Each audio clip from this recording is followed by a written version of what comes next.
অসত্য এবং বিভ্রান্তিমূলক তথ্য গণমাধ্যমে উপস্থাপনের জন্য স্থানীয় সরকার উপদেষ্টা পদে জনাব সজীব ভুঁইয়ার বহাল থাকার নৈতিক অধিকার হারিয়েছেন। শপথ ভঙ্গ করার জন্য আমরা তার পদত্যাগ দাবি করছি।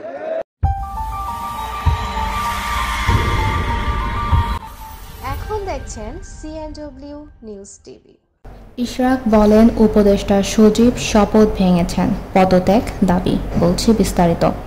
অসভ্য ও বিভ্রান্তিমূলক তথ্য গণমাধ্যমে উপস্থাপনের জন্য স্থানীয় সরকার উপদেষ্টা পদে আসিফ মাহমুদ সজীব ভুঁইয়া বহাল থাকার নৈতিক অধিকার হারিয়েছেন বলে মনে করেন বিএনপি নেতা ইশরাক হোসেন। তিনি বলেন, সজীব ভুঁইয়া শপথ ভঙ্গ করেছেন। শপথ ভঙ্গ করার জন্য তার পদত্যাগ দাবি করছে ইশরাক। মঙ্গলবার দুপুর 12:30টার দিকে ঢাকা দক্ষিণ সিটি কর্পোরেশনের প্রধান কার্যালয়ের নগর ভবনে এসে কথা বলেন ইশরাক হোসেন।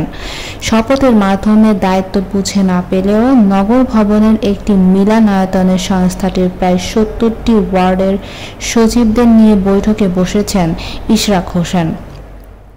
বেলা 1টার দিকে বৈঠকটি শুরু হয়। এর আগে গত 70 জনের বেশি পরিচ্ছন্নতা পরিদর্শককে নিয়ে বৈঠক করেছিলেন তিনি। ইশরাক হোসেন বলেন, উপদেষ্টা আসিফ মাহমুদ বয়সে খুবই তরুণ, সামনে তাকে অনেক পথ পাড়ি দিতে হবে।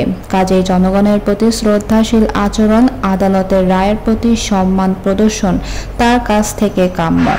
অসত্য তথ্য দিয়ে জনগণকে বিভ্রান্ত করা তার কাজ নয়, কারণ এত অত্যাচার নির্যাতন সহ্য করে যেসব জনগণ তাদের নির্দিষ্ট লক্ষ্য থেকে বিচ্যুত হননি, তাদের তিনি বিভ্রান্ত করতে পারবেন না। বিএনপির এই নেতা বলেন, নির্বাচনী ট্রাইব্যুনাল আগের গ্যাজেট বাতিল করে ইশরাক হোসেনকে মেয়র হিসেবে গ্যাজেট প্রকাশের জন্য বাংলাদেশ নির্বাচন কমিশন সচিবালয়কে নির্দেশ দিয়েছে। এই নির্দেশনা অনুযায়ী নির্বাচন কমিশন 10 দিনের মধ্যে 27 এপ্রিল সংশোধিত গ্যাজেট প্রকাশ করে প্রয়োজনীয় ব্যবস্থা নিতে স্থানীয় সরকার বিভাগে পাঠিয়ে দিয়েছে। এই সংশোধিত গ্যাজেট পেয়ে শপথ অনুষ্ঠানের আয়োজন ছাড়া স্থানীয় সরকার বিভাগের কিছুই করণীয় নেই বলেন ইশরাক। তিনি অভিযোগ করেন, ট্রাইব্যুনালের রায়ের বিরুদ্ধে নির্বাচন কমিশন আপিল করবে কিনা, নির্বাচনী ট্রাইব্যুনালে আর্জি সংশোধনের সুযোগ নেই ইত্যাদি বিষয়ে প্রশ্ন তুলে শপথ অনুষ্ঠানের আয়োজনে দেরি করা হচ্ছে। উপদেষ্টার এই বক্তব্য উল্লেখ করে ইশরাক বলেন, একথা সত্য হলে ভবিষ্যতে কোনো নির্বাচিত প্রতিনিধি আর শপথ পড়ার সুযোগ পাবে না। এর আগে বেলা 11টা থেকে নগর ভবন প্রাঙ্গণে অবস্থান নিয়ে বিক্ষোভ শুরু করেন ইশরাকের সমর্থন ও ঢাকা দক্ষিণ সিটির কর্মচারীরা। পূর্ব ঘোষণা অনুযায়ী তারা বেলা 1টা পর্যন্ত অবস্থান কর্মসূচি পালন করেন।